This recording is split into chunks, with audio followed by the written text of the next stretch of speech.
Hello everyone and welcome. My name is Kate Smolsky. I'm the CEO of the Nature Conservation Council, which is the peak environment group here in New South Wales. And we represent 140 member societies across the state, and I'm opening up on behalf of the Environment Liaison Office, which comprises of these organisations. And I would like to open this evening by recognising that we meet on the land of the Gadigal people of the Eora Nation and pay my respects to their elders, both past and present. And I think that it's worth reflecting for a moment on how the traditional owners looked after and lived in harmony with the land for thousands of years as we gather here for an evening about our environment in New South Wales. As we all know, in the fast-paced fever of an election cycle, I would like to just take a moment to pause and actually reflect and remember why we have gathered here tonight. It's because we are very fortunate to call the state of New South Wales home. A state teeming with natural beauty, from the expansive Pilliga Forest to our amazing southern coastline and to the spectacular Sydney Harbour and the wonderful marine life that inhabits it. Whether it is the Blue Mountains, heritage area, or your local patch of urban bushland, New South Wales has a truly spectacular natural world that we are fortunate to enjoy. And of course, our environment is not just our special wild places. It is the air that we breathe and the water that we drink. It is the soils that sustain our food bowl and livable, sustainable cities. As many of us are aware, our environment faces grave threats, from open-cut coal mines and invasive coal seam gas fields, logging, unsustainable development, wasteful consumption, and of course, the threat of climate change. In the broad sweep of human history, our generation is the first to be confronted with a stark choice: take urgent action to reduce carbon and other pollution, retain the benefits of the natural systems which give us clean air, water, and food, and contribute to stabilizing the Earth's climate, or face unprecedented changes to our way of life. While the threats are many, so too are the solutions. We, the leading environmental advocacy organisations in New South Wales, which make up the Environment Liaison Office, are united by a vision of a state in which our society lives sustainably, recognising the limits and services provided by nature, and mobilising our capacity for innovation and investment in the future. We have a vision of a state where clean air and fresh water are valued more than the demands of powerful vested interests.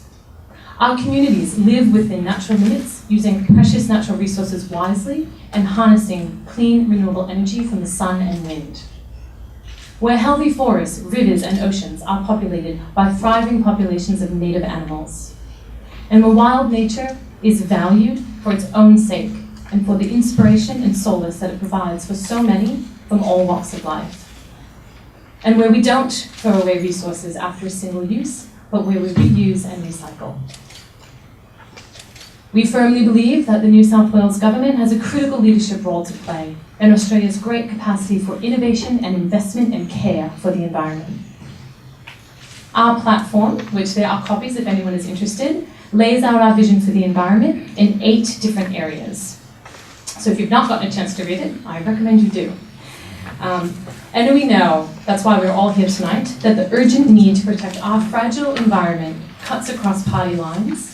And I very much look forward to hear from all of the panelists tonight their plans for environmental protection if elected to government. So without further ado, I would very much like to welcome you all here tonight and thank you for coming. I would also, I don't know if I can do that, but I'm not going to. I would like to thank the people that submitted questions. We got so many questions that we are not able to ask them all, but we have fit them into key themes for the evening. And of course, I would like to welcome our panelists, Environment Minister Rob Stokes, Opposition Leader Luke Foley, and Greens Environment Spokesperson Maureen Furkey. Thank you all very much for coming this evening. And it is also my great pleasure to introduce a man who needs little introduction, Quentin Dempster, from Fairfax Media, who will be leading us through the proceedings tonight.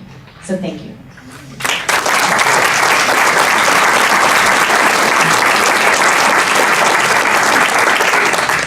Thanks, Kate, and welcome everybody. I acknowledge we meet on Aboriginal land, always was, always will be.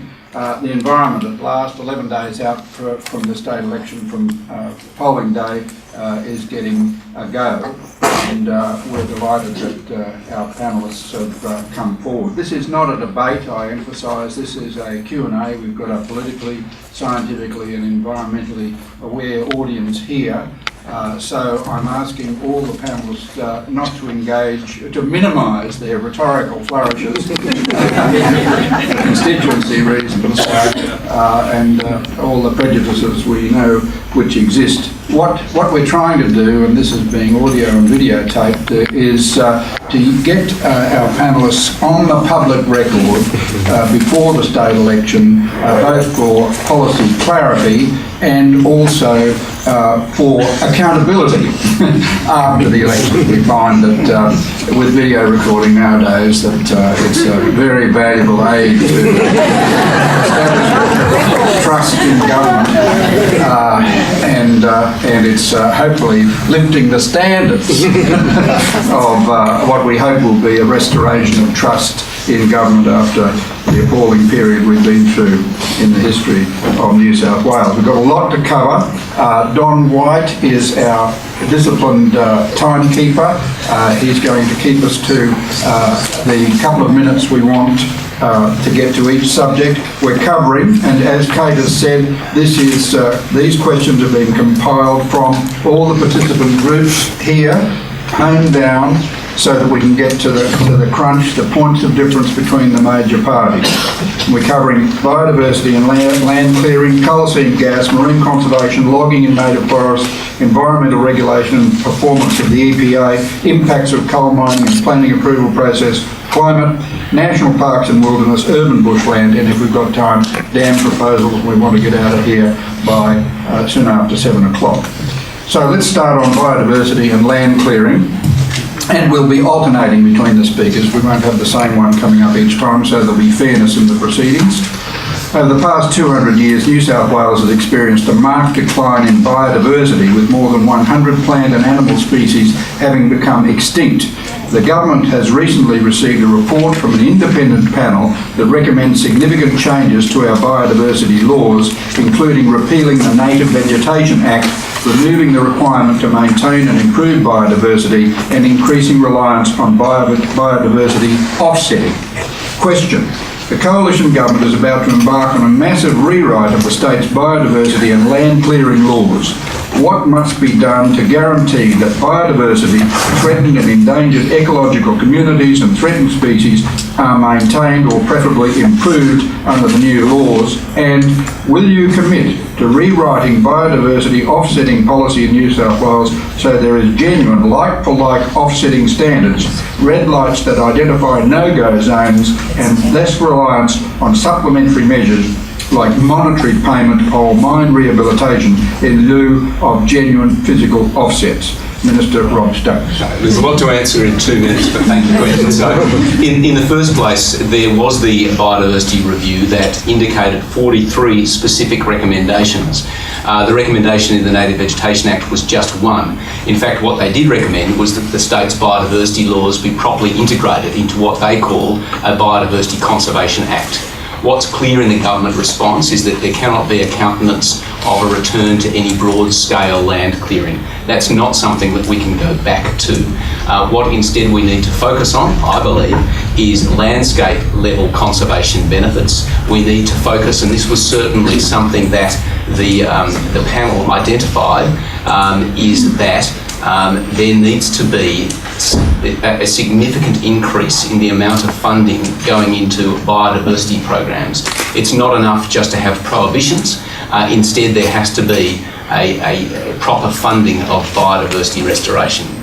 In relation to the other points, which were... Commit to rewrite. Biodiversity offsetting. Well, we will look for constant improvement in biodiversity offsets policy. We will note that the Coalition has provided the first integrated biodiversity offsets policy in New South Wales. If you remember back to the Catherine Hill Bay case, I think Justice Lloyd described the approach of the former Labor government as land bribes in terms of the ad hoc relation of offsets that were applied then. In relation to like for like, the reason the existing policy focuses on equivalence by providing that in some areas, for example, Yirrabet Shire, the majority of that shire is also is already under some form of protected land tenure, it may be sensible in certain projects, rather than applying a like for like, you may get an even better environment benefit if you can find areas that are underrepresented and look to apply offsets to those areas rather than using them to simply acquire areas that are already sufficiently represented. Luke Foley. Quinton, thank you. I'm glad it's not a debate. After 3 debates with Mike Baird, I'm spent. Glad to be here for a civilised forum. 3 points. Firstly, no backward steps on the laws that protect our biodiversity. We'll defend our own Native Vegetation Act, our own Threatened Species Conservation Act. Australia's Kyoto targets were met by the New South Wales Native Vegetation Act and the similar act that the BD government in Queensland put into place. So we're proud of those laws, no backward steps. Secondly, when you're talking about biodiversity, I think it's important to look at native forest biomass. We will return to the ban on burning native forest biomass for electricity. We'll prohibit it again. And thirdly, shipping altogether. Thirdly on, good to see you. Thirdly on biodiversity offsets, a Labor government will review and replace the current biodiversity offsetting rules that we believe allow unjustifiable loss of habitat and wildlife. Our biodiversity offset policy will be built on the foundations of like-for-like offsetting, no net loss of biodiversity outcomes, and recognition that there's some high conservation value lands that should be off limits to offsetting. We'll work in accordance with the principles identified by the International Union for the Conservation of Nature and the International Council on Mining and Minerals. Marine Faruqi. Thank you, Quentin. We've heard reports from WWF just recently, one late last year and one early this year, which actually highlight the importance of the Native Vegetation Act and our biodiversity conservation legislation in protecting biodiversity. We know that globally, nationally, and in the state, there are massive declines in biodiversity that continue even with these acts. So it is deeply concerning what the recommendations of the review are, especially given that 80% of the 395 submissions that came to the review recommended very strongly that this legislation be kept and strengthened. And the Greens will oppose any moves to water these down. We had a very strong case in opposition to the changes of the native vegetation regulations, which happened a couple of years ago, and introduced a disallowance motion. It is absolutely critical that no irreversible damage to any biodiversity takes place in New South Wales or in Australia, in fact. In terms of offsetting, of course, if the government is adamant on having an offsetting policy, it should be the strongest policy possible. But the effectiveness of offsetting biodiversity loss as a policy for ecological restoration is really not supported by evidence because it's really difficult to measure.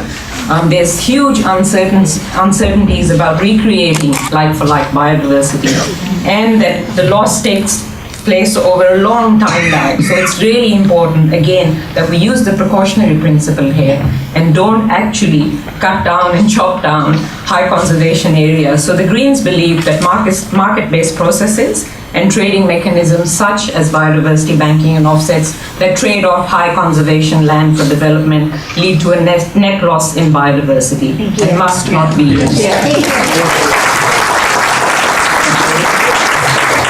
Coal seam gas has emerged as a very hot state election issue alongside privatisation. All political parties have acknowledged that coal seam gas is inherently risky and a threat to the environment.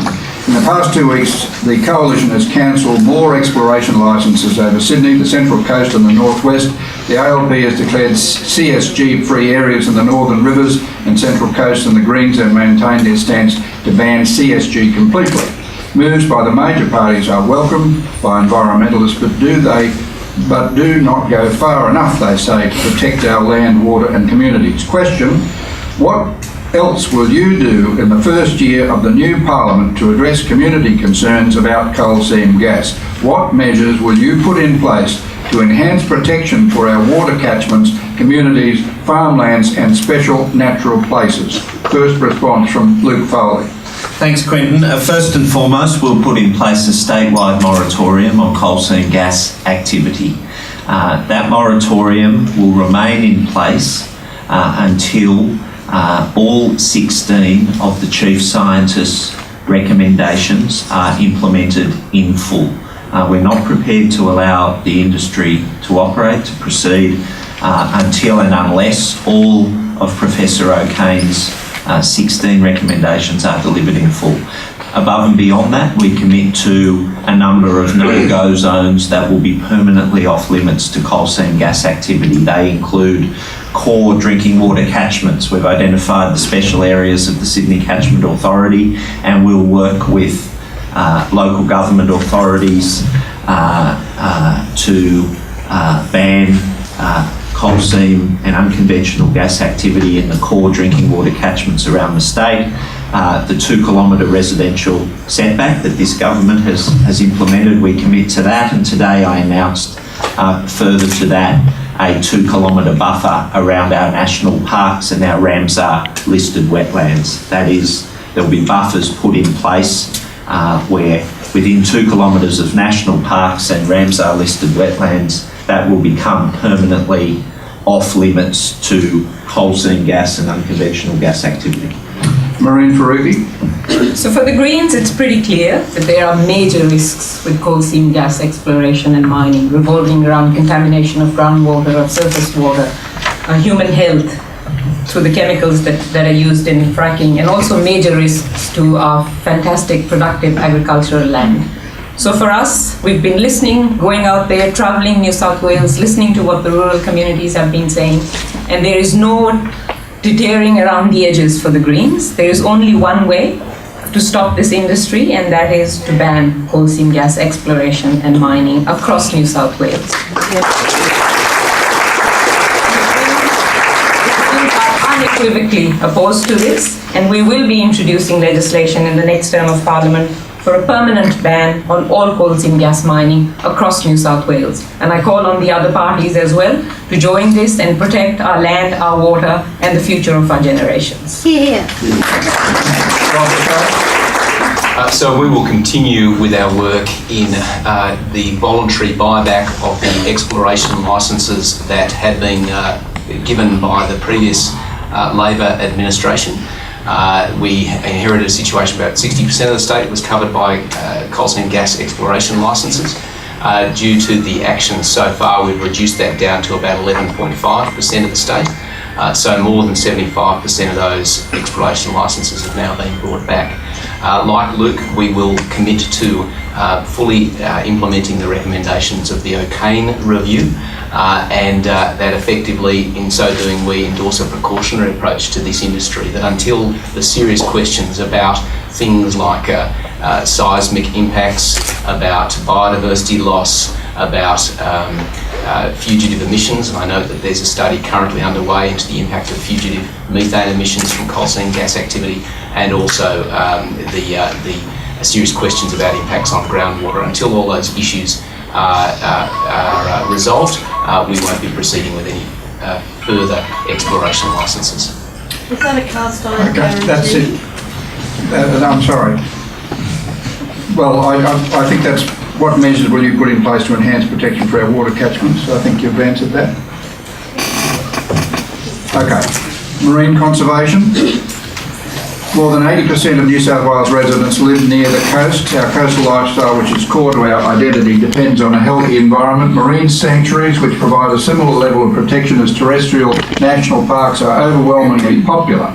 More than 80% of people in New South Wales support sanctuaries protected from fishing and mining and other damaging activities. Question: given this very high level of support, what would your party do to close the gap between public will and government policy, and will you restore protection to the 10 sanctuaries currently unprotected? Maureen Faruqi. Thanks, Quinton. We all know that our oceans and our marine biodiversity are already under massive threat from climate change, from plastics, and from other waste that goes through our stormwater systems. What we need to do is to have the strongest protections. Our community understands that. Science is pretty clear on this. Scientists have been telling us that we need to have some areas of our oceans protected if we want to have a healthy marine biodiversity, which of course we want for our environment, for our economy, and for our communities to enjoy the beautiful oceans and beaches that New South Wales have. And we already have 93% of the ocean available for fishing.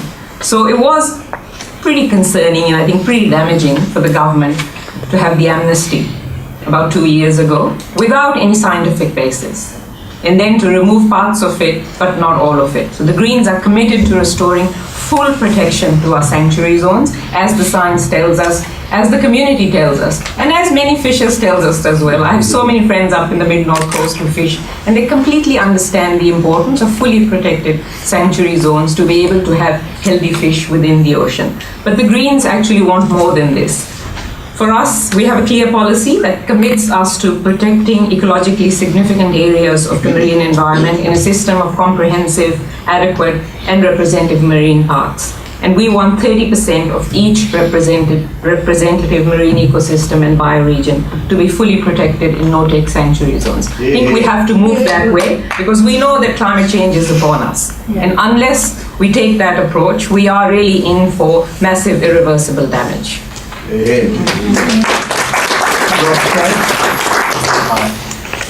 Okay, so hopefully you have noticed that since the Baird government, certainly since Mike Baird became Premier, there has been a lot of activity in this area, and that's activity we intend to continue. In relation to the remaining 10 sites, we've committed to a rezoning process, and with that I would encourage everyone in this room who is passionate about marine protected areas to participate in that rezoning process and make your voice heard, because obviously government will react to the submissions that come to it in relation to the rezoning of those 10 remaining sites. We've also indicated that we accept the advice of the independent audit of marine parks that we need to look at additional protections in the Hawkesbury bioregion or Hawkesbury Shelf bioregion. That's why we have indicated that we are looking over a period of 1 year at areas of additional protection within the Hawkesbury Shelf bioregion. That's not just, as with Labor's policy, within Sydney's harbour and beaches, but it actually extends right across the Central Coast, Hunter and Illawarra. We've identified 11 priority sites. The NCC has already identified others that are being looked at by the Marine Expert Knowledge Panel, and that will form a basis of evidence upon which we can make future announcements about increasing marine protected areas in the Hawkesbury Shelf bioregion. Also in relation, Marine mentioned plastics and the impact of plastics on the marine environment. That's why we've already indicated that we will move to a ban on micro beads in personal care products by mid-2016. That is why, for example, we've acted to ban smoking in the state's national parks, which includes 45% of the coast, because we recognise the impact of cigarette butt litter in the marine environment, and that's why we're also committed to the introduction of a container deposit scheme, because we recognise the impact of plastics on the marine environment. Luke Foley. Well, Labor will deliver the final piece in the jigsaw when it comes to marine protected areas in this state. We'll create a Sydney Marine Park from Pittwater to Port Hackney. Labor in office delivered 6 marine parks. The Hawkesbury Shelf bioregion, as Rob said, is the one bioregion without a marine protected area. We commit unequivocally to a Sydney Marine Park. In order to create it, we'll have to lift the current government's moratorium on the creation of any new marine parks. Will also restore sanctuary zones to full protection. A sanctuary zone that doesn't deliver full protection is not a sanctuary zone. So we will deliver the true meaning of a sanctuary zone. In building the terrestrial national park estate, we'll prioritise protection of breeding areas such as the islands and headlands and beaches where seabirds nest and raise their young.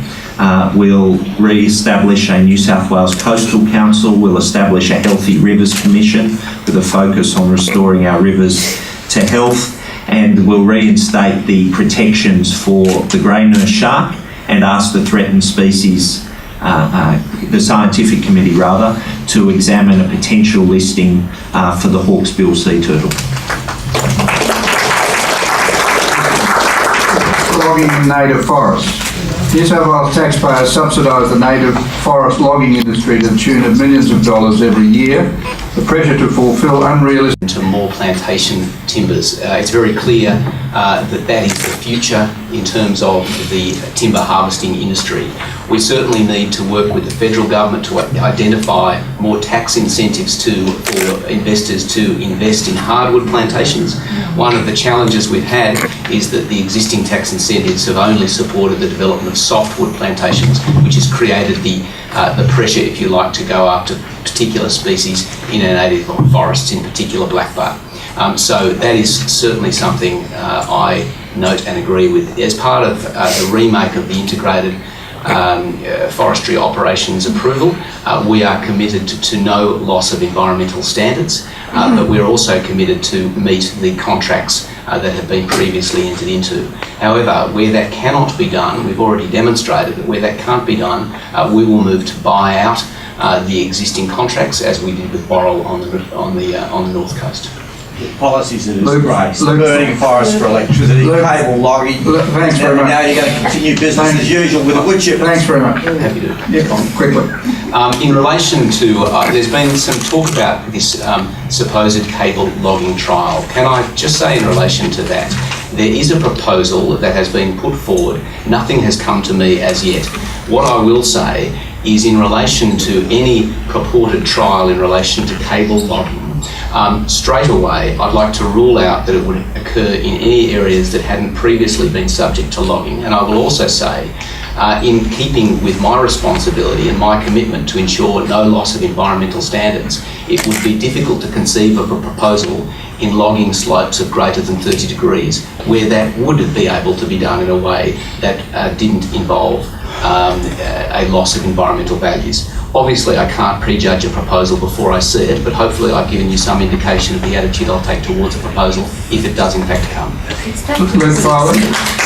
Thanks, Quentin. Well, a Labor government, first and foremost, will continue with what we did when we were last in government to massively increase the size of the National Park Reserve estate. In northern New South Wales, we commit to a Great Koala National Park of 316,000 hectares. That will take a great many public forests out of timber production into conservation reserves. It will be a massive leap forward for those forests that are the remaining core koala habitat in the north of the state. The policy's aimed at saving the koala from extinction in northern New South Wales. Very quickly, we'll increase penalties for forestry breaches tenfold. That's a private member's bill I introduced to the Parliament 3 years ago. We'll ban cable logging, steep slope logging, whatever you call it. We'll reintroduce the ban, and we commit to no wind back of the rules and regulations in the integrated forestry operations approvals. We'll reinstate, as I said earlier, the prohibition on burning native forest material for electricity generation, and we will not permit the Commonwealth to roll over the regional forest agreements. What we want, first and foremost, is for an exercise to be done where all of the assumptions in the original RFAs are revisited against the experience of their operation, both in terms of resource management and biodiversity outcomes. Come on, end the agony, Mr. Foley. Get out of native forests altogether. That's a good policy move for the Labor. I haven't encouraged these interjections, but Mr. Foley, quick response? No, I just think it's quite rude when there's 200 people here to listen that you think the floor's yours. Yeah, well, you've got the floor. Okay. Your policy is nonsense, and you know it. Thanks very much. Marine Faruqi. Thanks, Quentin. So what we have to do here is address the root causes, not try and put band-aids on symptoms. We all know that native forest logging is a lose-lose situation. It's a lose situation for our precious forests, for our biodiversity, and it loses millions of taxpayer dollars every year, propping up a failing and a loss-making wood chip industry. Yes. We know that there are other solutions. We know that plantations can be a sustainable way for logging, because we know we do need that wood, and they don't destroy essential habitats for our native animals and our wildlife. So the Greens would end all logging and mining in state native forests by 2016, covering 2 million hectares. And all high conservation state native forests will be converted into national parks and managed by the Department of the Environment, not the Department of Primary Industries. And we do have an 80 million transition package to assist timber workers and communities to exit the industry over that 4 years, because it's really important that we do that transition. And also another 40 million tourism package for forestry-related tourism, because what we can do now is open up our state native forests for bushwalkers, for campers, and for sensitive ecotourism. And also, just really quickly, in terms of logging in other state conservation areas, the Greens are strongly opposed to logging of the white cypress pine forest in the Brigalow and the Nandawar, as well as the Red River Gum parks as well. So I think it's really important that we oppose that, because that's not for ecological purposes, it is for propping up the industry as well. Thank you. Environmental regulation and performance of EPA. Communities in New South Wales are becoming increasingly concerned with the failure of the Environment Protection Authority effectively to regulate environmentally damaging industries such as mining and forestry. While many were pleased to see the EPA lead the way in areas such as waste management, effective regulation has been lacking in other areas. The recent Upper House inquiry into the performance of the EPA found the authority had failed to communicate effectively with stakeholders in relation to the regulation of forestry operations at Royal Camp State Forest and mining and gas operations in the Hunter and Pilliga regions. While the committee made a number of recommendations on EPA governance, it did not provide a broad framework for regulatory reform. Question: if elected, would your party implement all of the recommendations of the Upper House inquiry?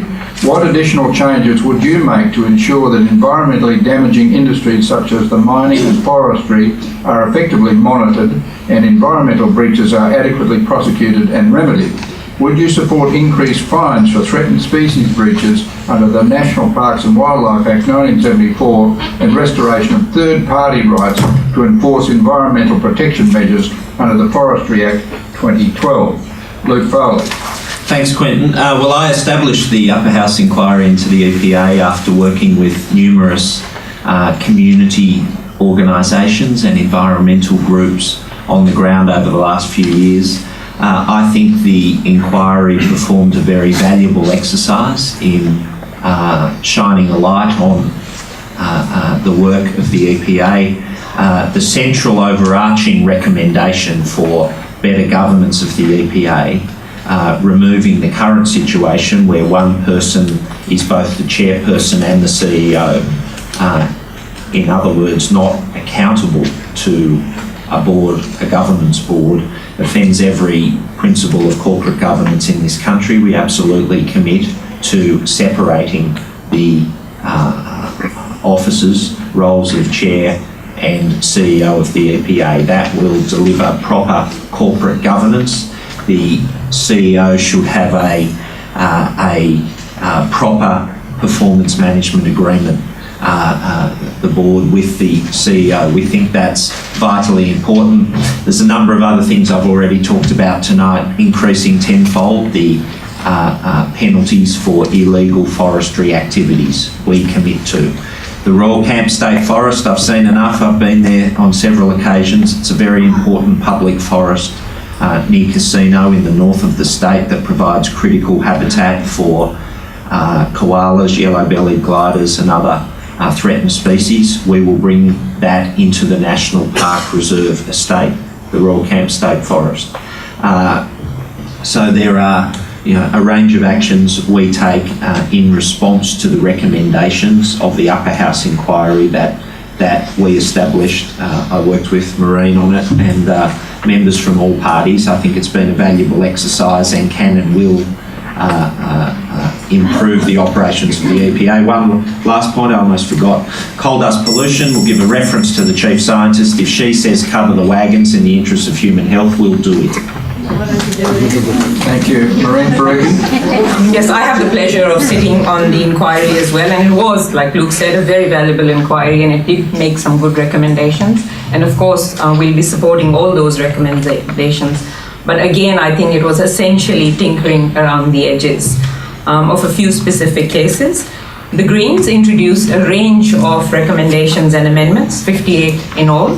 And quite a few of them were agreed to, but many of them weren't. And some of them go to the heart of some of the issues that we had in terms of strengthening the independence, the scientific integrity, and improving regulation and enforcement and compliance through the EPA. So just giving you an example of some of the ones we really pushed for, and I think that need to be implemented in the next term of whoever gets into government, is setting up a peer review process as a standard process for EPA to look into the reports that the EPA produces. Also establishing a scientific division within the EPA rather than relying on the Environment Department to be able to get those specific scientific expertise. Also amending the PO-EO Act, and this is really important, to operationalize ecologically sustainable development principles, because that has been what's been lacking. Yes, we have the principles, but it's really hard to see how they're operationalized.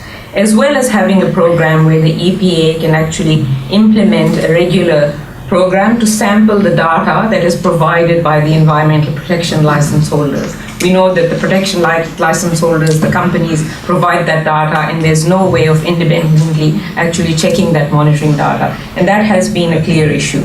The Greens did also propose an independence and integrity charter for the EPA, which the US EPA has, which is a really clear means of ensuring that the EPA does maintain its independence, because the community in submission after submission raised the issue that there was a perception that the EPA wasn't as independent. And yes, it might be a perception, but it's quite easy to have that perception deleted if you have a charter for the EPA. Okay. So there's much more to be done. Thank you. I think the point I'd like to start by making is that this inquiry would not have been possible under the former Labor government, because no one quite knew where the EPA was. It had been so dismembered and scattered and so supine to other authorities that there was no sense of an integrated environment protection agency within government at all. I think it's important to recognise where the EPA came from when the Liberal government first got into office to where it is today.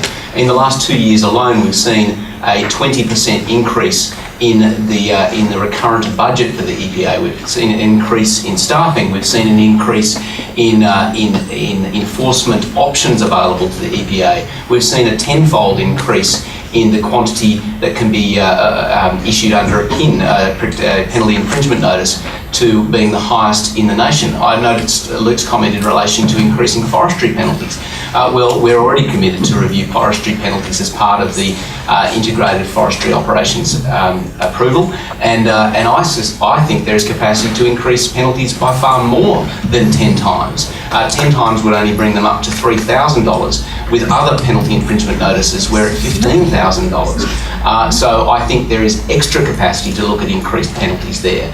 I will say that in relation to a number of the recommendations, we're already implementing a number of the recommendations. Luke mentioned the coal dust issue in Newcastle. We have already engaged independent consultants to provide advice in relation to the covering by veneer of coal wagons, and we're committed to doing whatever that advice comes back and tells us. But what I will say is we want a world's best environment protection authority. We are well on the way to achieving that aim. Obviously, there are many opportunities for reform, but I think it's incumbent on me to point out where it was and where it is now, and sure, we'll look at this as an opportunity for positive criticism for more positive reform. Thank you. Impacts of coal mining and planning approval processes. The assessment process for coal mining projects is clearly failing our community's environment and climate. Past and present governments have changed legislation and approval processes to facilitate coal mining at the expense of existing industries and public health. The Independent Commission Against Corruption has made recommendations to reform the approval process, and the organisations behind tonight's forum have made repeated representations to all the parties about the reforms needed. Question: regardless of the election result, what will you do to protect our communities from coal dust air pollution? We've had a little bit of some conversation about that. Protect the water supply of over 4.5 million people around Sydney. Protect the state's outstanding natural areas such as the Gardens of Stone region, and increase community confidence in the determination process for mining approvals. Maureen Faruqi. With the coal dust, we made a very strong recommendation to the EPA inquiry that all coal train wagons be covered and washed. And that needs to be done now. There is enough evidence out there that coal dust is impacting on the community's health in the Hunter region. So we don't have to wait for more evidence. We use the precautionary principle, and we do it now. We force the coal companies to cover those wagons. Our community's health is much more important than a few $100,000 that a company might be making in profit. I did make 26 recommendations in relation to Operations Jasper and Acacia in terms of concerning mining exploration license, and many of them have been adopted, but some critical ones haven't been, especially one that relates to investigations into corruption risks involved in lobbying. That one hasn't been implemented, and the Greens have already introduced legislation in New South Wales Parliament which would stop mining and exploration companies to give donations to political parties. And we've done this through the introduction of the Responsible Mining Bill 2014. And this framework for responsible mining also would ensure that impact assessment looks at cumulative impacts, which is not the case at the moment. Cumulative impacts that also include climate change, agricultural land, and critical industry clusters. The Greens also have legislation before federal parliament which would give landholders and communities the right to say no to coal and gas mining on their land. And that's a really important. Greens have never accepted corporate donations and have been actively campaigning both in Parliament and in our communities against the corrupting influence of such donations and how they impact on our democratic processes. And also, just lastly, in terms of coal seam gas mining as well, it's currently administered the licensing under New South Wales Petroleum Onshore Act rather than the Mining Act. And I think this really the Mining Act grants greater rights of access for exploration and production of landholders, and protection of landholders isn't there. So we want to change that as well in the upcoming Parliament. Thank you. Rob Stokes. Well, in relation to the ICAC proceedings referred to in the question, we've already taken action through legislation to cancel those licences referred to in Operations Jasper and Acacia that were found to have been in the process tainted by corruption. In relation to corruption risk, we've already taken action, Premier Baird's already taken action to ensure that ministerial diaries are fully available so that people can see who I've met with and who other ministers have met with, and I'd certainly encourage the Labor Party to adopt the same standard.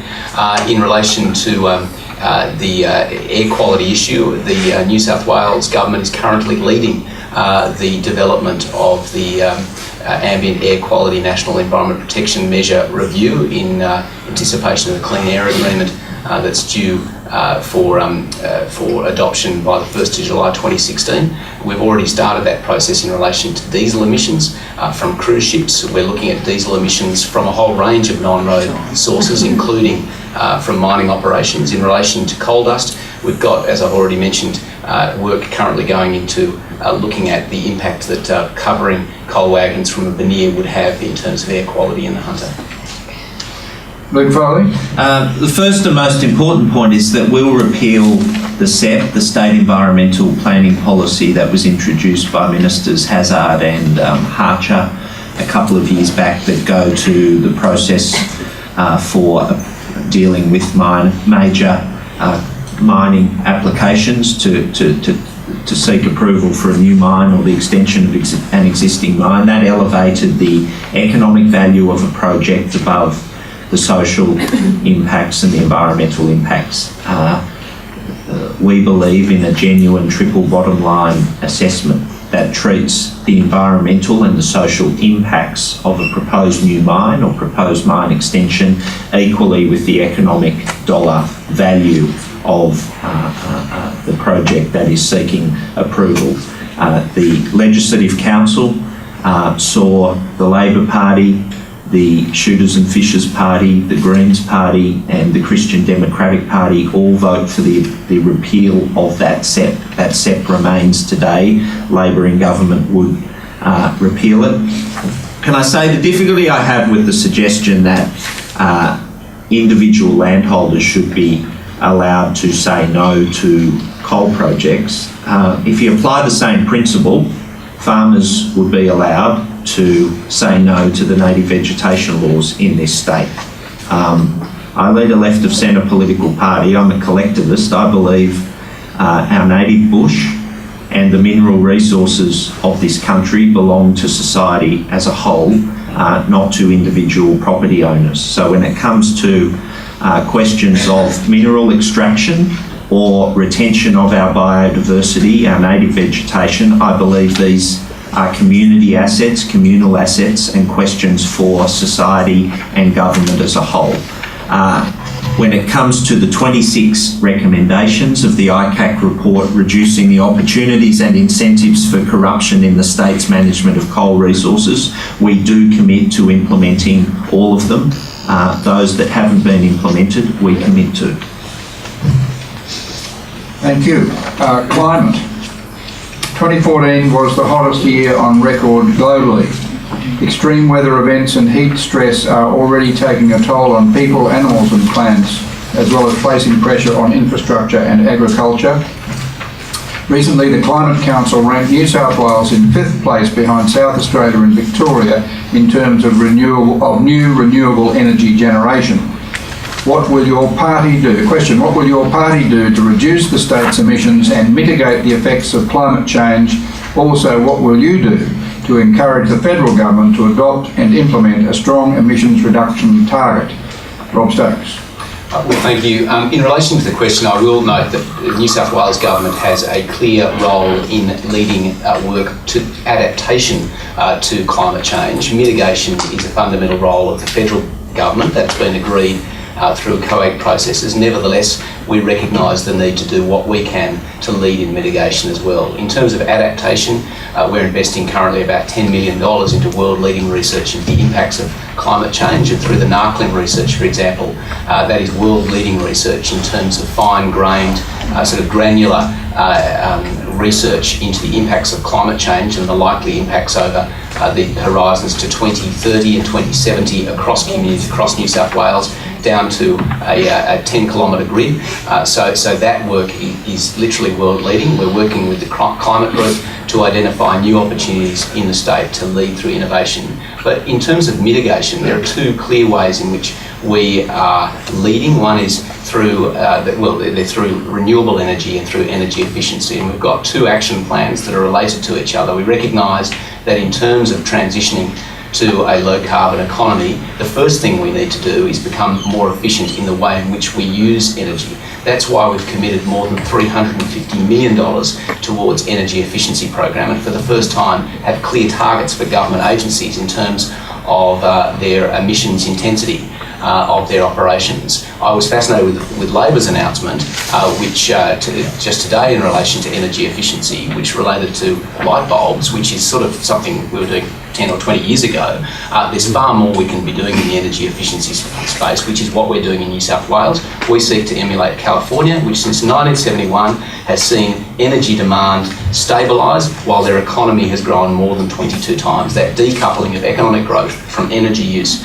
In terms of renewable energy generation, we're leading the country in terms of the development of large-scale solar. We've got more than 200 megawatts of large-scale solar currently under development. This is something I'd happily talk about for well over my allotted time. So Luke Foley.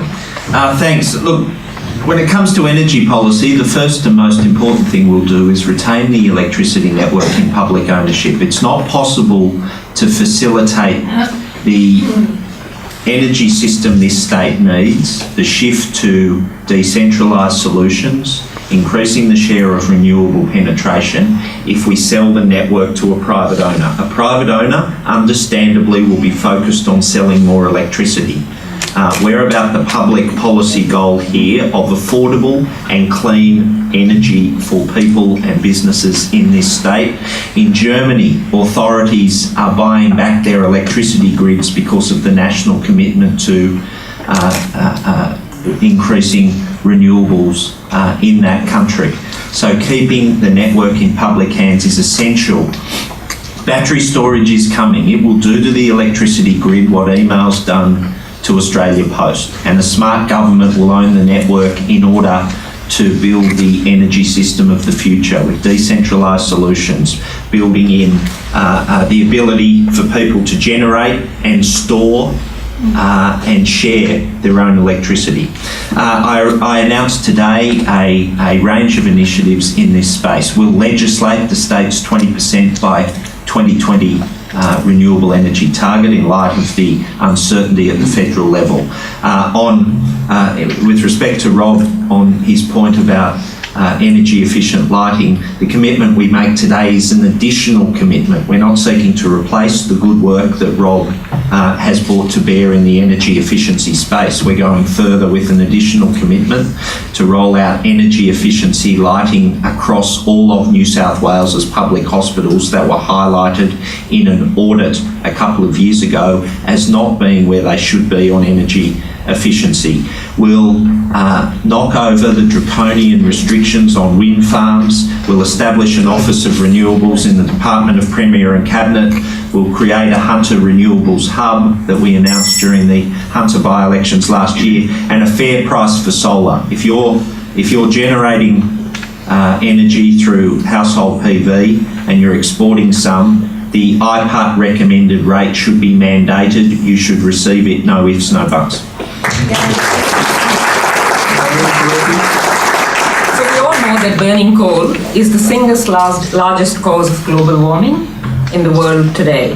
And the world's leading medical journal, The Lancet, has described it as the biggest health threat of the 21st century.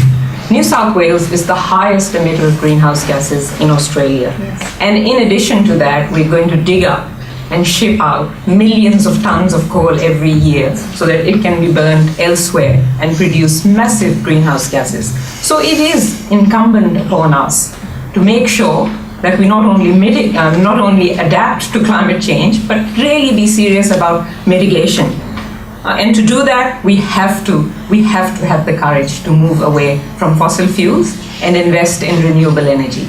And the Greens have a fully fledged costed plan to do this. We can transform to 100% renewable energy by 2030. It is possible, it is affordable, and it is essential. We really have no other choice here. There is no plan B. And to do this, we actually are committed to, of course, maintaining poles and wires in public hands, but also to ban any new coal mines. We already know that coal is expensive. We also want a timetable to phase out existing coal mines and coal-fired power plants. There is no other way out of it. We have to do this. Yeah. But while we're doing this, we also have a plan to transition the workers in that industry, while we have some choices left for us at the moment. There will come a time, if we don't act now, when the rest of the world would have weaned itself off coal, and we'll be sitting here without a plan, without any transition. So we need this transformation urgently, because it will keep the lights on in New South Wales. It will create an excellent export industry. It will create tens of thousands of jobs, and it will create a future that is viable for our environment and our people and our planet.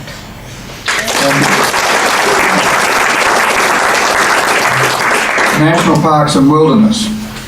Only about 9% of ecosystems in New South Wales are protected in reserves, almost half the government's target of 17% by 2020. Important ecosystems west of the Great Dividing Range remain underrepresented in the reserve system, and the list of animal and plant species facing extinction in New South Wales continues to grow.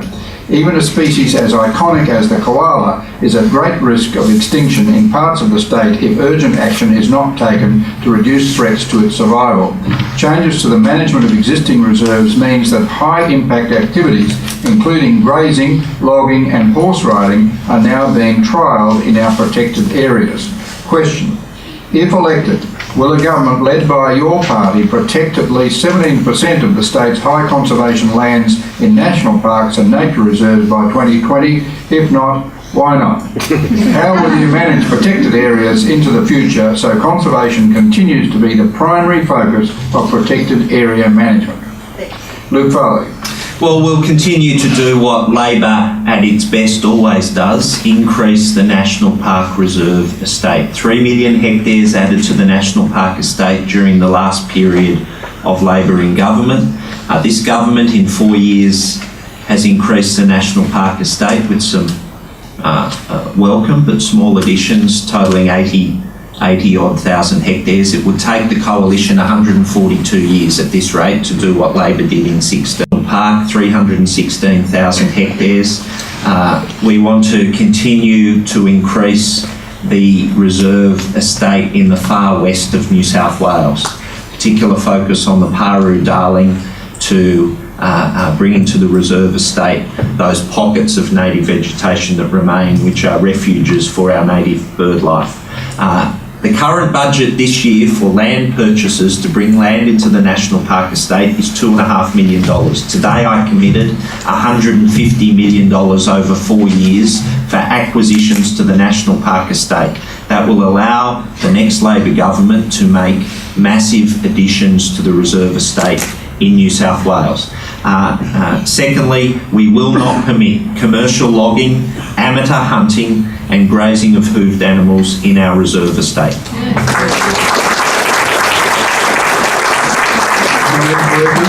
So we know that New South Wales is well behind international targets, as well as behind in Australia as well. I think it's still ranks third last in Australia for the amount of protected areas that we have that meet international standards. So the Greens are committed to major and immediate expansion of a national parks estate, with a focus on conservation outcomes, not amateur hunting, not logging, not horse riding. We also want to put more resources into national parks and wildlife to be able to do that. So in our package for this election particularly, we announced the reservation of at-risk and high conservation areas that are under imminent threat from coal seam gas and expansion of coal mining to be first up, like the Pilliga and the Lair and the Gardens of Stone Stage 2 proposal. They need to be immediately reserved, and then we have to have a plan to have quick reservation of other areas to protect our biodiversity. It's just too precious to lose. And as I said, we are committed to campaigning against inappropriate uses of wilderness areas, national parks, and other parts of the reserve system. The government has this notion of adaptive management, which is to open up the areas for these activities when we know that they are damaging, and then, kind of a suck and see approach. That's not what adaptive management is about. Adaptive management is about using a prevention approach, not opening up these activities when we know that damage can be caused. So we will be introducing legislation to make sure that these activities cannot happen in high conservation areas and national parks. We're also committed actually to having ecological consultants being accredited properly. We tried to introduce a bill a few years ago, but it's really important that the way we assess our biodiversity is done in a way that recognizes the actual value of biodiversity. So we would want to do that as well. And one other weakness in the environmental impact assessment system, which is the problem of consultants being hired by proponents. We want to make that at arm's length. So we will be looking at legislation. The proponents are at arm's length. The EIS consultants are at arm's length and independent of proponents. Thank you. Rob Stokes? Well, the Baird government certainly doesn't agree with some in the Australian political firmament who think there are too many national parks in Australia. We will be looking for further additions to our national park estate. Already, just in the past few months, we've had a focus on wetlands, on connectivity conservation, and also on very high value coastal environments. For example, in wetlands, we announced the acquisition of the wider wetlands of Doodlecombe Swamp, the Everlasting Swamp National Park. Just today, in terms of connectivity conservation, There's an addition of well over 1,000 hectares to Captain's Creek Nature Reserve in the north of the state. In terms of high value coastal acquisitions, we've just recently announced the acquisition of the Bambara estate within Brisbane Water National Park. We've had an addition to Glenrock State Conservation Area, also down at Narrawali on the south coast, and we'll be looking for further high value conservation additions in accordance with the principles of that our reserve system should be comprehensive, adequate and representative. We also believe, however, that acquiring land is only part of the challenge. Protected lands also need to be effectively managed. That's why we've put an additional $40 million into the management of pests and weeds in our national park estate. And that's why when Luke's announcement in relation to more money for national parks additions, well, in one sense that's wonderful, but again, we need to recognise that for every dollar spent on national park addition, we also need to reflect on the fact that we need to increase the budget for management of parks as well. If we are to return to the rate of national park addition under the former Labor government, which equates to about 200,000 hectares a year, at the lowest value of management, the cheapest national park estate land to manage works at about $36 a hectare. So that's an extra $72 million that will be required for management each and every year on a recurrent basis, and that'll accumulate as each additional hectare is bought. So we need to also look not just to acquiring lands, but also additional monies to manage those lands as well. Thank you. Urban bushland. After 220 years of urban development, Sydney has lost most of its fauna and much of the flora that existed in the original mosaic of ecological communities. Bushland areas within Greater Sydney have been consistently threatened by urbanisation, weed infestation, illegal dumping and pollution. The creation of new parks, such as the Coalition's proposed Bunjagarabi Super Park in Western Sydney, are welcome but do not compensate for losses of green space and bushland in other areas. In 2014, the Coalition government introduced the 1050 bushfire code that has seen the removal of many trees across Sydney and regional New South Wales for non-bushfire reasons. Question: what can be done to better protect our urban bushland and green urban spaces? Do you support the immediate withdrawal of the 1050 code and the repeal of the 1050 Vegetation Clearing Amendment 2014 to the Rural Fires Act? Marina Faruqi. I'm very proud to be here today to say that our party's name, the Greens, comes from the Green Bans movement, which started in Sydney some 45 years ago, and which was actually about banning building activity from destroying Kelly's Bush Reserve, so from destroying natural park. And it has been disturbing that we have been losing and fragmenting our biodiversity and our native vegetation, mainly because of inappropriate development, you have to say. And we have to, for that again, we have to have much stronger planning laws. We have to make sure that community and ecologically sustainable development principles are at the heart of any decisions that we make about planning. That's critical, and the Greens will keep fighting for that. We have projects that are going ahead, like the West Connects, which go through bushland, which go through community housing, which go through destruction of lots of green spaces, which we have to stand up and fight against. There's similar projects going up ahead in the north, where a critical koala habitat is being destroyed because of the Pacific Highway route, which can be avoided. Yes, it might cost more, but surely we have to place some value on iconic koalas, which we've been losing at a very rapid rate. We've been standing strong, the Greens have been standing strong with our community against the 1050 code, which really is the code that must get stopped, not our biodiversity. And we will immediately repeal, as soon as Parliament starts, repeal the damaging 1050 clearing code. It is just unacceptable. We've lost tens of thousands of trees already, and this is biodiversity that we cannot afford to lose anymore. So it's quite clear that we need to do that. Just one quick thing, we have these precious parks in our cities, and at the moment accessibility to these parks is becoming harder and harder. Just recently we found out that Centennial Parklands is charging schools, and it's getting harder for school kids to access that because of that charge. We are hearing stories about Sydney Cricket Ground wanting to, take over Moore Park. We are losing these precious parks to, transport projects, which we can avoid. And that's what we need to do. We are in the 21st century. I'm a civil and an environmental engineer. I know that we can do much better planning and implementation of projects. But we need the will from the government to do that. And the Greens will make sure that we make governments accountable no matter who they are.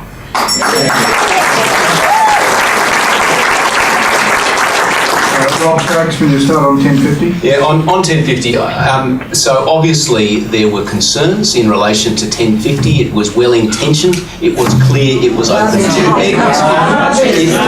it was clear it was open to abuse, and that's why the government took action very quickly to pare back the application of the code, to the same distance as applied by local councils in relation to their bushfire planning. So there is an equivalence now in relation to the application of the code and the bushfire buffers maintained by local government. I will say in relation to the rhetoric from the Greens on this issue, they didn't, and I checked the parliamentary record, they may voice opposition now, but when they had the opportunity to vote in the parliament on this legislation, they remained silent. The only vote there was in relation to the 1050 code was when the shooters and fishers put up an amendment that it'd be the 2550 code, and all the parties joined forces to defeat that amendment. But in relation to rhetoric in relation to 1050, that was absent in terms of formal opposition in the parliament. In relation to urban bushland, I agree with the premise of the question. As our city continues to grow and development, bushland will become more important. That's why today, for example, I was pleased to announce the creation of the new Wienermeadow Regional Park, or at least an additional 240 hectares to what will ultimately be 900 hectares of regional park and also nature reserve. Also the Edmondson Regional Park in the southwest of the city. We are creating new parklands because we recognise that our growing community will require them. I'm also pleased to use this occasion to announce the creation of a new $5 million urban bushland rehabilitation fund, which will be available to local councils and local groups to use in terms of rehabilitating local bushland. We recognise that with urban renewal, there must be an increased focus on bushland renewal as well, because these places are going to be so important in connecting people in urban areas with natural areas, because it's only there that people learn a love for the bush and an appreciation of the bush, and that creates lobbies for the future in terms of protecting our national parks estate. I can say from my own background, it was the bit of bush at the end of my street that captured my imagination and love for the Australian bush. That's the opportunity we want to provide for the next generation of kids who come along as well. Can I say on 1050, I have called for a number of months now for a moratorium on the 1050 code in metropolitan Sydney. I had the Mayor of the Blue Mountains on the phone when the legislation was pushed, saying we need something like this for the mountains after what his community had been through with their bushfires. I had to listen to the Mayor of the Blue Mountains and his pleas.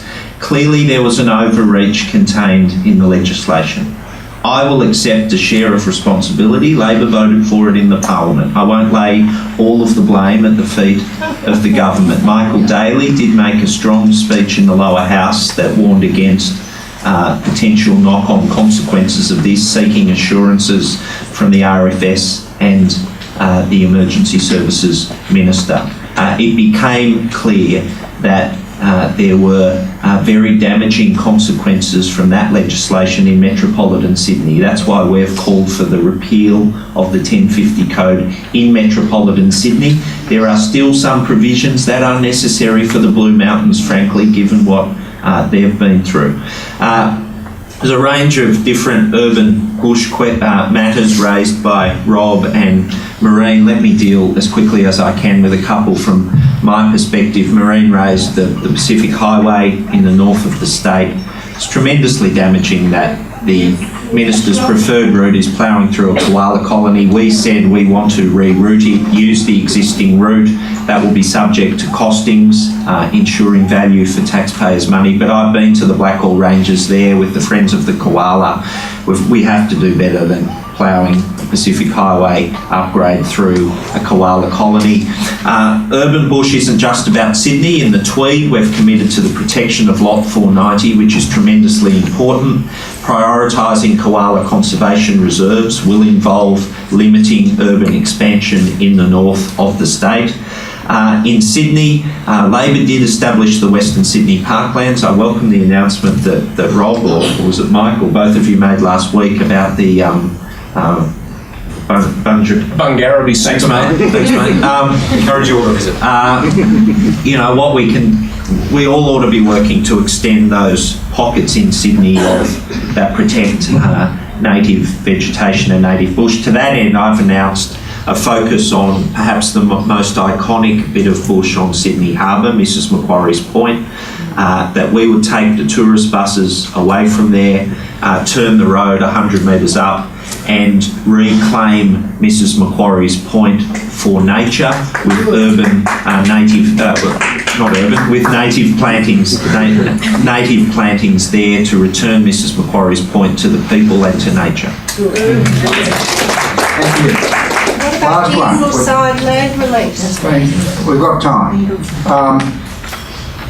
Dam proposals. The New South Wales Government is committed to funding an assessment of several dam sites on the Ballabula River in the state's central west and raising the Warragamba Dam wall. Large dams are not only harmful to the environment, they are costly and do little to increase water security in times of real need. The preferred dam sites at Needles Gap and Cranky Rock in the central west will have the added impact of flooding the Clifton Caves, an internationally significant cave system. Question: will your party rule out building any more mega dams in New South Wales, including raising the Warragamba Dam wall? Will it also commit to protecting the incredible Clifton Cave system? Rob Stokes. Well, I could start by saying there are no plans in relation to raising the wall of Warragamba Dam. In relation to water security at a regional level, there is a $550 million package to look at options to increase water security. Part of the options that are being looked at include dam proposals. Obviously, dam proposals that would involve serious or irreversible environmental damage would not be ones that I would support. But at this stage, there are no concrete proposals. There is a proposal to look at options to improve water security. In relation to the other part of the, will we rule out building any more dams? Well, or mega dams as they're described. Obviously, there's a $550 million package to look at increasing water security. While there are no specific proposals being ruled in or ruled out, I'm happy to say that I wouldn't support any proposal that would result in serious or irreversible. Would you carry the cabinet? Well, again, I can say what my position is. Okay. Luke Foley. Well, we won't be raising the height of the Warragamba Dam. On the questions at Orange, we oppose the Needles Gap Dam proposal. I've had many discussions with the group of concerned citizens who are active there in trying to save or protect the iconic Clifton Caves. Go to their website, have a look at the videos, and you'll see a very special place. The sort of option B, the Needles Gap Dam light version, is now called the Cranky Rock proposed dam. We rule that out too because they would still damage the cave's ecosystem. We want to look at all options for water security for Orange, and there's some very important questions there for that community. All options for water security that do not involve the construction of an environmentally damaging dam. We rule out the construction of a dam there. Marine Faruqi. I grew up in Pakistan, where there are two of the largest rock-fill and earth-fill dams, and I've seen firsthand the environmental devastation and the devastation to the community, which was uprooted in the 1950s, and complete communities had to move from their agricultural land and resettle somewhere else. So mega dams are a 1950s solution. to water management problem. There are much better ways in this day and age to look at how we manage our water, including stormwater harvesting, including water efficiency, including recycling. And I think in New South Wales, we really have to get serious about those measures. With climate change coming, dams are completely inappropriate. They never were appropriate. We should learn the lessons from the past. But with impending climate change as well, it's really impossible to see how the patterns of rainfalls will change, and what sites we might select now will become irrelevant in the next 10, 20 or 50 years. So dams are not the way to go. The Greens are completely opposed to mega dams, the Needle Gap and the Cranky Rock Dam, and especially because these are not the right solutions for water security, but also because these dams are going to really damage the Clifton Caves, which have amazing limestone structures, which have 400 million year old fossils in them, and which also have thermal springs in there. So absolutely no to mega dams and no to these particular dams, and looking at much more innovative ways to manage and secure water. We've got a little bit of time over. Thanks everybody for being so disciplined, and we've exhausted our panellists, but one more piece of exhaustion, if you'd be so kind. I'll give you a rhetorical flourish. And Ace, if you could come up and get some cutaway shots of the crowd. Yeah. So all your attentive there. I'll ask Minister Rob Stokes for why should we vote for you? Well, because we recognise as a party and as a government the foundational importance of our ecosystem services, that before we look at questions of economic advancement or social advancement, we have to recognise the value of our natural resources and why those natural resources need to be properly safeguarded in order to meet our needs as a community, as well as recognising the need that we have to pass those same resources on as an inheritance to future communities. We've invested more than $1 billion into energy efficiency and renewable energy, or have policies to do that. We are looking to expand our national parks system and reserve system. We're also looking to increase the amount of funding put into biodiversity conservation, and also introduce a container deposit scheme to change the culture in relation to the society's appreciation of the importance of waste and recycling. Thank you. Well, on the day I became Labor's leader, 72 days ago now, I said that I was committed to the broadest possible agenda for Labor, and I would go to the election with an economic agenda, a social agenda and an environmental agenda. I've been speaking about my environmental agenda for the last 4 years from my inaugural speech when I entered the Parliament. I've been speaking about it since the week I became Labor's leader. I released today at the Conservation Hut in Wentworth Falls what I believe is the most comprehensive environmental protection policy that's been taken to an election in this state's history. We commit to a major expansion of the National Park estate, including koala conservation reserves to save the koala from extinction in the north of New South Wales. We commit to a Sydney Marine Park to protect the jewel in Sydney's crown, the world famous Sydney Harbour. We commit to restoring so many protections for both our terrestrial parks and our marine parks that have been unwound over the last 4 years. We commit to a statewide moratorium on coal seam gas. We commit to repealing the unbalanced SEP for mining approvals, and we commit to a major initiative to boost renewables in this state, and by keeping the electricity network in public hands, we'll have leadership under a government led by me on building the energy system of the future.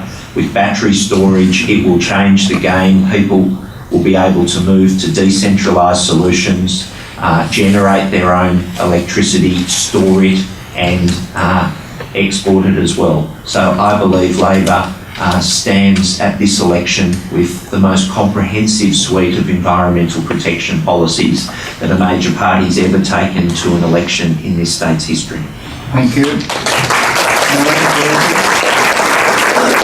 Greens stand up for our communities and the environment because it's the right thing to do for our people, our planet, and our future generations. We have reimagined New South Wales, where we're powered by 100% renewable energy, where we have sustainable long-term jobs, where our precious gems, our national parks, our forests, and our oceans are protected, where people are connected by world-class public transport systems, and where we have equality and justice for all. This is what matters to us this election. And we must make this a reality. We have to reset the compass now, and we can do this. We can do it together. We can achieve this great transformation now and after this election.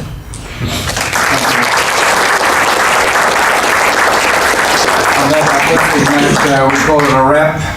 Kate.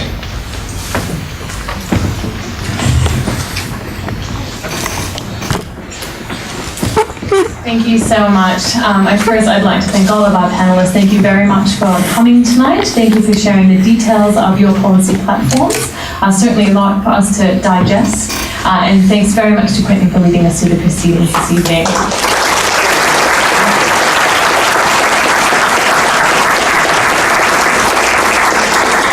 I think just in wrapping very briefly, I know that we are nearly at time. I again wanted to thank all of the people that put in questions. We hope that a number of the questions that people wanted to see answered by the candidates were actually done so tonight. So thank you again for doing that, and of course all of you for coming. I think one thing I'd really like to just highlight, I know for me one of the most exciting things about this election season, as exciting as election season always is, because there's so many things going on, but really the environment, different aspects of what's happening to our natural world, as well as our farmlands and our water resources, are front and center in terms of the conversation across the state in the lead up to this election. And so I think that that is a very positive thing. And we thank all of the parties for making sure that they do talk about the issues facing our environment here in New South Wales. And I definitely speak for the Nature Conservation Council. I would assume for the Environment Liaison Office and probably for the people in this room and our supporters, that regardless of what happens on March 28th, we urge all of the parties to work across party lines to make sure that we are implementing and seeing the solutions that we need to protect our beautiful natural world, our air and our water here in New South Wales. And so,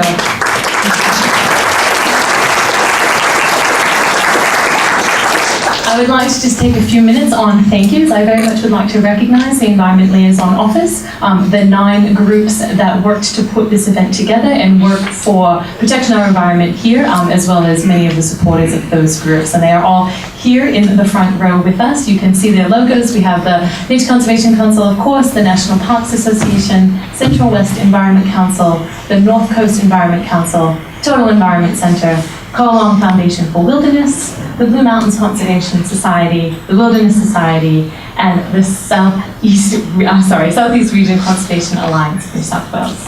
So thank you very much for